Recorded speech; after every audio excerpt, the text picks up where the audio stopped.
तो नमस्कार, आदाब, सत श्री अकाल, राम राम, खम्मा गणी दोस्तों। मैं रजनी स्वागत करती हूँ आपका हमारे चैनल द सक्सेस में। तो दोस्तों आज है ये वीडियो आपको मिलेगा 11 जून सुबह 6 बजे, ठीक है। और मैं रिकॉर्ड कर रही हूँ अभी 10 को 8 बजे, मतलब आज 8 बजे रिकॉर्ड कर रही हूँ दोस्तों।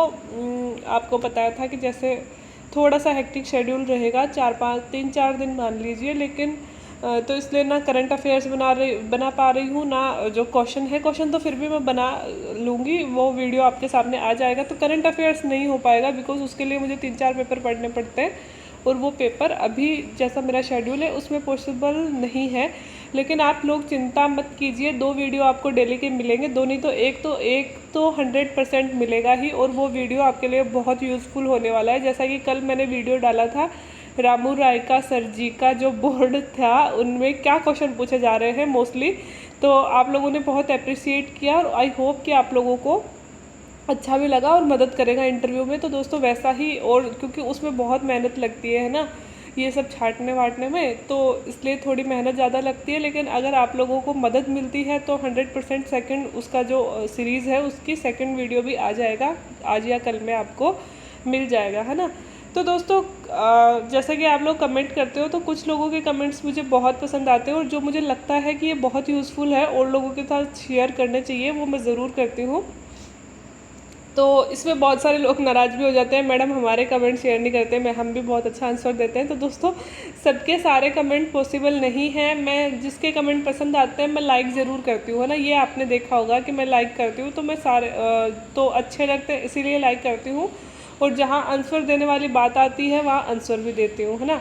और रही बात कमेंट्स की, तो आप लोग कमेंट्स करते हो, यूज़फुल कमेंट ही कीजिए। कल किसी का कमेंट था कि नीचे कमेंट किया कीजिए, चाहे गाली लिख दिया कीजिए, बट कमेंट ज़रूर किया कीजिए। तो दोस्तों मुझे ऐसे कमेंट नहीं चाहिए कि मुझे मेरे वीडियो के नीचे 300-400 कमेंट नहीं चाहिए कि इवन आप बदतमीज़ी की या बेफालतू की कोई भी बात लिख रहा है मैं उस पर्सन को ब्लॉक कर दूँगी, क्योंकि मुझे ऐसे व्यूवर्स भी नहीं चाहिए और ऐसे कमेंटेटर्स भी नहीं चाहिए जो वहाँ का माहौल ख़राब करते हैं। तो आप सबसे दिली रिक्वेस्ट है कि अभी जिस तरह से आप बहुत अच्छे और सिर्फ पढ़ाई की बातें हमारे इस जो द सक्सेस चैनल पे करते हैं, वैसे ही कमेंट चाहिए, चाहे दिन के 15-20 कमेंट हो, इट्स वेरी ओके।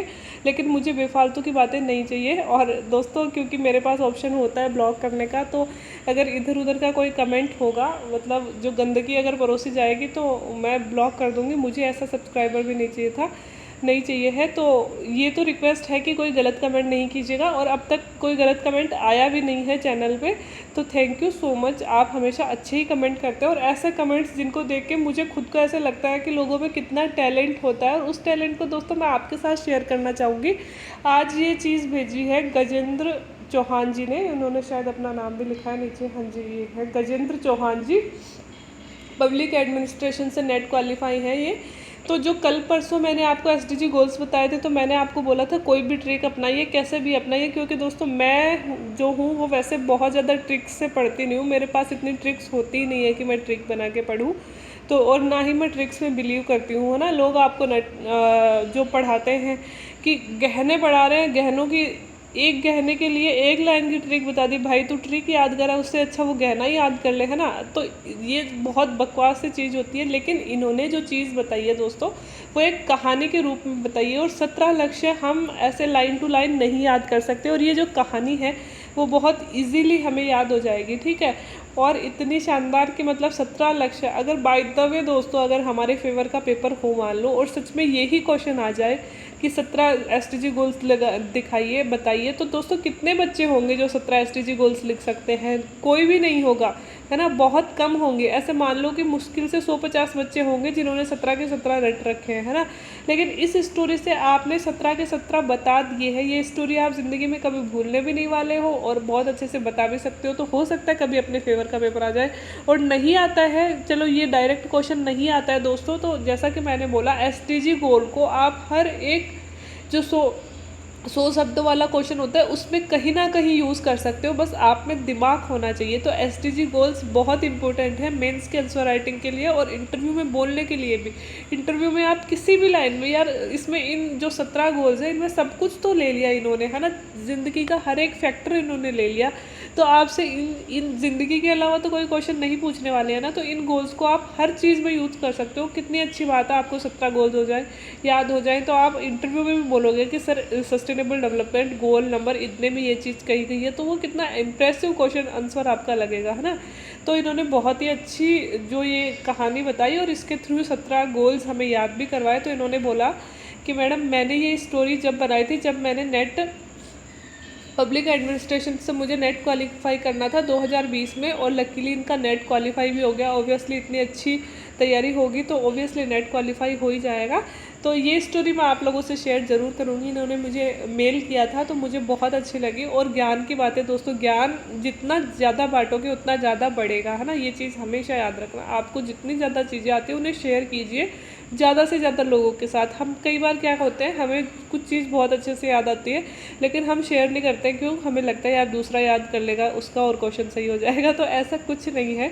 अगर हमने एक चीज़ 3 लोगों को 2 लोगों को बता दी ना दोस्तों, तो वो लोग पता नहीं उसे याद रखे नहीं रखे, उनमें से कितने उसे याद रखेंगे, लेकिन अपन जो है खुद वो उसे कभी नहीं भूलते हैं, है ना। तो ऐसे तो दोस्तों मेरे मन में ऐसा होता तो मैं सोचती कि यार मैं क्यों आंसर राइटिंग करवाऊँ, मैं तो मतलब खुद ही लिखूंगी ना इतने अच्छे आंसर। आप लोगों को क्यों बताऊँ, हो सकता है मेरा चैनल देख के 500 लोगों को भी मदद मिलती है तो वो सेम मेरे जैसा आंसर राइट करना सीख जाएंगे, तो फिर मेरे में और उनमें क्या डिफरेंस हो जाएगा। लेकिन ये गलत चीज़ है दोस्तों। ज्ञान जितना बांटने से बढ़ता है। अगर मेरे में कुछ हॉबी है, कुछ कला है, मैं कुछ अच्छा सिखा सकती हूँ तो वह मुझे करना चाहिए। जैसे कि इंटरव्यू क्वेश्चंस मेरे पास आते थे तो मतलब कि बहुत बार बहुत लोगों ने बोला कि यार ये मत शेयर किया कर, इससे तो मतलब तुम्हें ही नुकसान होगा क्योंकि कंपटीशन और ज़्यादा टफ हो जाएगा। लेकिन दोस्तों ऐसा नहीं होता है। जो चीज़ लोगों तक नहीं पहुंच रही है, ज़रूरी नहीं है सबके पास में वो चीज़ जो मेरे पास पहुंच रही है वो सबके पास में पहुंचे। अगर मैं शेयर करती हूँ तो हो सकता है दोस्तों किसी का भला हो जाए, है ना। तो ज्ञान तो एक ऐसी चीज़ है जो जितना हम बांटते हैं उतना बढ़ता है। तो thank you Gajendra Chauhan sir, आपने इतना अच्छा क्वेश्चन आंसर जो बना के भेजा इसका, इसलिए मैं शेयर कर रही हूँ आपकी ये स्टोरी। तो पहले आपने गोल तो याद कर ही लिए होंगे। पहला है नो पॉवर्टी, है ना। देखो इनकी राइटिंग भी बहुत अच्छी है, एकदम क्लीन। तो दोस्तों पहला इन्होंने एक कहानी सुनाई है कि नितेश और निकिता की कहानी है, नितिन और निकिता की कहानी है। नितिन बहुत गरीब था। तो देखो जितने भी गोल्स हैं उनको इन्होंने अंडरलाइन कर रखा है। बहुत गरीब था तो मतलब गरीब, नो पॉवर्टी पहला लक्ष्य, ठीक है। वो अपने लिए 2 वक्त की रोटी भी नहीं बना सकता था। 2 वक्त की रोटी दूसरा लक्ष्य। दूसरा लक्ष्य क्या है, 0 हंगर, है ना। तो भुखमरी 2 वक्त की रोटी, ठीक है, दूसरा लक्ष्य आसानी से याद हो जाएगा, ठीक है। तीसरा कि जिसको 2 वक्त की रोटी नहीं मिलती उसकी सेहत कैसे अच्छी होगी। तो सेहत से रिलेटेड तीसरा लक्ष्य कौन सा है, good health and well being, है ना। तो सेहत की बात जहाँ करी उन्होंने अंडरलाइन करके तीसरा लक्ष्य बता दिया। इसलिए नितिन बहुत बीमार और कमज़ोर हो गया और इन परिस्थितियों से नितिन बहुत परेशान रहता था और इसी बीच उसने अपनी पढ़ाई पूरी करी, ठीक है। तो बिल्कुल स्टोरी जैसी लग रही है ना, और लक्ष्य भी बताए जा रहे हैं। पढ़ाई पूरी करी तो चौथा आ जाएगा एजुकेशन वाला, ठीक है। फिर परिवार की आर्थिक स्थिति अच्छी नहीं होने के कारण नितिन तो पढ़ लिया लेकिन उसकी बहन नहीं पढ़ पाई, है ना। बहन नहीं पढ़ पाई, लड़की की बात आ गई तो 5वां लक्ष्य आ गया जेंडर इक्वलिटी, ठीक है। तो ये 5 लक्ष्य कितने अच्छे से बता दिया। बहुत गरीब लड़का था तो पहला गरीबी वाला नो पॉवर्टी। दूसरा कि 2 वक्त की रोटी नहीं मिलती थी तो नो हंगर वाला, 0 हंगर वाला। तीसरा सेहत कैसे अच्छी होगी तो हेल्थ वाला लक्ष्य आ जाएगा। 4th पढ़ाई तो एजुकेशन वाला आ जाएगा। 5th की बहन को पढ़ाई छुटानी पड़ी तो जेंडर इक्वलिटी वाला लक्ष्य आ जाएगा। 5 लक्ष्य इजीली याद हो गए। एक दिन नितिन घर में देखता है कि उसकी बहन निकिता चूल्हे पे काम कर रही थी और धुआं की वजह से पूरी रसोई ख़राब हो गई थी और उसमें रखा पानी भी ख़राब हो गया था। तो बहुत ईजी सी लाइन है, सिंपल सी बात है कि बिल्कुल हो सकता है ना। तो रसोई ख़राब और पानी भी ख़राब, ये हमारा 6वां लक्ष्य हो गया जो है क्लीन वाटर और सैनिटेशन, है ना। तो रसोई ख़राब मतलब सैनिटेशन नहीं, वाटर ख़राब मतलब क्लीन वाटर नहीं, है ना। तो 6वां लक्ष्य हमारा यहाँ पे हो गया, ठीक है। अब आगे चलते हैं। आगे उन्होंने बताया है कि नितिन सोचता कि काश वो अपनी बहन के लिए एलपीजी सिलेंडर अफोर्ड करता। तो एलपीजी सिलेंडर अफोर्ड 7वां लक्ष्य। 7वां लक्ष्य क्या है, अफोर्डेबल एंड क्लीन एनर्जी। तो एलपीजी सिलेंडर क्लीन एनर्जी तो है, ईंधन की जगह हम एलपीजी सिलेंडर यूज़ करते हैं। तो अफोर्डेबल भी है, उज्ज्वला स्कीम के द्वारा हमें अफोर्डेबल रेट में मिल रहा है और क्लीन एनर्जी तो है ही, उसमें तो कहना ही क्या है ना। तो ये हमारा 7वां लक्ष्य हो गया, ठीक है, कि काश वो अपनी बहन के लिए ये जुगाड़ कर पाता, उसने ऐसा सोचा, ठीक है। फिर उसने बोला, लेकिन वो दृढ़ निश्चय करता है कि मैं अब काम करूँगा, है ना, ये 8वां लक्ष्य हो गया। पैसे कमाऊँगा, 2 वक्त का काम करूँ, पैसे कमाऊँगा, और वो काम करता रहा। तो 8वां लक्ष्य क्या है दोस्तों? 8वां लक्ष्य है ओशन, मतलब वर्क और इकोनॉमिक ग्रोथ। तो काम करूँगा मतलब वर्क, और इकोनॉमिक ग्रोथ मतलब पैसे कमाऊँगा मतलब इकोनॉमिक ग्रोथ। ये हमारा 8वां लक्ष्य हो गया, ठीक है। अंततः वह अपने एक इंडस्ट्री लगा लेता है, नहीं हाँ, पैसे कमाने लगता है, और उसके दिमाग में नए नए आइडिया आने लगते हैं ना। जब उसने सोचा कि अब मैं काम करूँगा, पैसे कमाऊँगा, है ना, तो ये 8वां लक्ष्य हो गया। फिर दोस्तों वह पैसे कमाने भी लगता है, और उसके दिमाग में नए नए आइडिया आने लगते हैं, और वह इनोवेटिव सोचने लगता है। तो इनोवेशन वाला 9वां लक्ष्य आ जाएगा। 9वें लक्ष्य में इनोवेशन ही लिखा हुआ है, इनोवेशन एंड इंफ्रास्ट्रक्चर इंडस्ट्री। तो इंडस्ट्री लगाई, इनोवेशन किया, है ना, तो ये हमारा 9वां लक्ष्य हो गया, ठीक है। अब 10वें की तरफ चलते हैं। अंततः वह अपनी एक इंडस्ट्री लगा लेता है, और उसके परिवार की आर्थिक स्थिति सुदृढ़ होने लगती है। तो 9वें लक्ष्य में इनोवेशन हो गया, नए नए आइडिया और इंडस्ट्री हो गया, ठीक है, और उसकी स्थिति अच्छी हो गई। अब वह अपनी बहन निकिता को पढ़ाई करवाता है। तो 10वें में क्या किया उसने? निकिता को पढ़ाई करवाया। तो 10वें में है रिड्यूस इन इक्वलिटी। तो पहले उस क्या हुआ था कि जेंडर इन इक्वलिटी की वजह से बहन को पढ़ाई नहीं करवाया था। अब उसके पास में पैसे आ गए, तो वह इक्वलिटी ला रहा है कि जैसा मैं हूँ वैसा ही तू बनेगी, बहन को बनेगी। बहन को पढ़ाई करवाई, तो ये क्या हो गया कि ये असमानता को घटा रहा है। तो यह हमारा 10वां लक्ष्य हो गया। अब दोनों भाई बहन मिलकर अपनी सिटी और कम्युनिटी के लिए, अब वो पढ़ लिए, पैसे उन्होंने कमा लिए, तो अब वो अपनी सिटी और कम्युनिटी के लिए काम करने लगेंगे। तो 11वां लक्ष्य दोस्तों बिल्कुल यही है हमारा, सस्टेनेबल सिटीज़ एंड कम्युनिटी, ठीक है। तो सिटी और कम्युनिटी के लिए बेहतर काम करने लगे, ठीक है। अब हाँ, लोग उनसे प्रेरित होकर रेस्पॉन्सिबल बनते, और नितिन की इंडस्ट्री के प्रोडक्शन में सहायता करते। अब वो लोग जब सिटी और कम्युनिटी का काम करने लगे, तो लोग भी उसकी इंडस्ट्री और प्रोडक्शन में सहायता करने लगे। तो 12वां लक्ष्य हमारा यही है, रेस्पॉन्सिबल कंजप्शन प्रोडक्शन, है ना, consumption, responsible consumption and production, है ना। तो लोग रेस्पॉन्सिबल बनने लगे और प्रोडक्शन में सहायता करने लगे, है ना। ये लाइन हमें समझ में आ गई। 12वां लक्ष्य हमारा हो गया। अब सब लोग मिलकर अपनी सिटी के लिए कार्य करते हैं, और सिटी का क्लाइमेट बदलने लगा। तो 13 लक्ष्य क्लाइमेट जहाँ बात आ गया, तो 13वां लक्ष्य हमारा आ गया, वो है क्लाइमेट चेंज, ठीक है। अब 14th लक्ष्य की तरफ बढ़ते हैं दोस्तों। अब लोग क्लाइमेट की तरफ काम करने लगे, धीरे धीरे क्लाइमेट बदलने लगता है, धीरे धीरे सूखे तालाब भरने लगते हैं और मछलियाँ आ जाती हैं। तो 14वां लक्ष्य आ गया, तालाब भरने लगते हैं और मछलियाँ आ जाती है। तो 14वां लक्ष्य क्या है? Life below water. तो लाइफ बिलो वाटर में दोस्तों मछलियों की ही बात करी जाती है। जब तालाब भरेंगे तो क्या आएगी? मछलियाँ आ गई, मतलब हम लाइफ बिलो वाटर की बात कर रहे हैं, ठीक है। तो फिर उसने लिखा, पेड़ पौधे उगने लगते हैं, चिड़िया चहचहाने लगती हैं। जब तालाब में मतलब क्लाइमेट में चेंज हुआ, तो तालाब भी भरने लगे, मछलियाँ आने लगी, पेड़ पौधे सुधरने लगे, उगने लगे, और चिड़िया चहचहाने लगी। तो 15वां लक्ष्य हमारा हो गया, लाइफ ऑन लैंड, है ना। लैंड के ऊपर क्या होते हैं? पेड़ पौधे, है ना, पशु पक्षी, यही तो होते हैं, ठीक है। तो ये लाइन भी यहाँ से हो गई। लोग अपना जीवन शांति से व्यतीत करने लगे। तो 16वां लक्ष्य हो गया, शांति से व्यतीत करना। तो peace and justice strong institution. तो पीस जहाँ आ जाएगा दोस्तों, शांति जहाँ आ जाएगी, आपको याद आ जाएगा कि ये 16वां लक्ष्य था, ठीक है। लास्ट में जब शांति आती है तो हमारे लक्ष्य भी खत्म हो रहे हैं, लास्ट में शांति आने लगती है ना।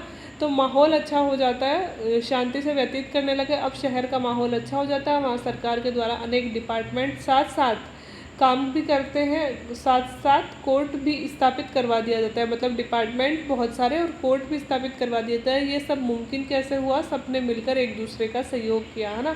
तो 17वां लक्ष्य हमारा वही है, partnership to achieve the goals, है ना।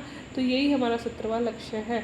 तो दोस्तों ये इन्होंने एक स्टोरी के माध्यम से 17 के 17 लक्ष्य हमें बहुत ही अच्छे तरीके से बता दिए कि वह पहले गरीब था तो पहले पॉवर्टी वाला, 2 वक्त की रोटी नहीं मिलती थी तो भूखमरी वाला, तीसरा सेहत कैसे अच्छी होगी तो हेल्थ वाला, फोर्थ पढ़ाई बहन को छुड़वा दी तो जेंडर वाला, ठीक है।